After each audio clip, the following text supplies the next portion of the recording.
হয়, আমি যুৱ ছাত্ৰ পৰিষদে হোজাই জিলাত আমি বাৰম্বাৰ দাবী উত্থাপন কৰিছোঁ যে হোজাই জিলা টোটেল ড্ৰাগছ নিষিদ্ধ এখন জিলা হ'ব লাগে বুলি আমি দাবী জনাইছিলোঁ আৰু লগতে ৰাইজ লৈ আমি বাৰম্বাৰ প্ৰতিবাদ কৰিছোঁ আৰু ড্ৰাগছ বিৰোধী অভিযান কৰিছোঁ। আজি ডবকা আৰক্ষীৰ এটা সজাতি দলে ডবকা টোলগেটৰ ওচৰৰ পৰা এজন মহিলাৰ পৰা বৃহৎ পৰিমাণৰ ড্ৰাগছ কৰায়ত্ব কৰিছে।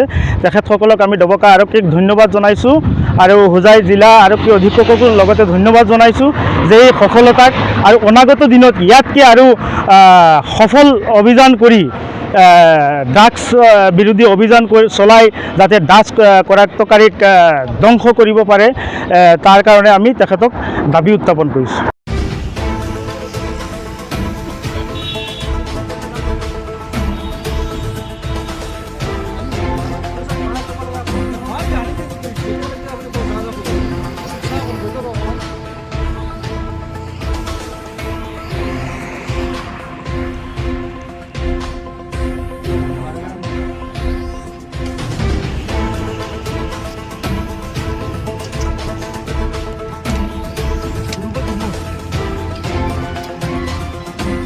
হয়, আমি যুৱ ছাত্ৰ পৰিষদে হোজাই জিলাত আমি বাৰম্বাৰ দাবী উত্থাপন কৰিছোঁ যে হোজাই জিলা টোটেল ড্ৰাগছ নিষিদ্ধ এখন জিলা হ'ব লাগে বুলি আমি দাবী জনাইছিলোঁ আৰু লগতে ৰাইজ লৈ আমি বাৰম্বাৰ প্ৰতিবাদ কৰিছোঁ আৰু ড্ৰাগছ বিৰোধী অভিযান কৰিছোঁ। আজি ডবকা আৰক্ষীৰ এটা সজাতি দলে ডবকা টোলগেটৰ ওচৰৰ পৰা এজন মহিলাৰ পৰা বৃহৎ পৰিমাণৰ ড্ৰাগছ কৰায়ত্ব কৰিছে।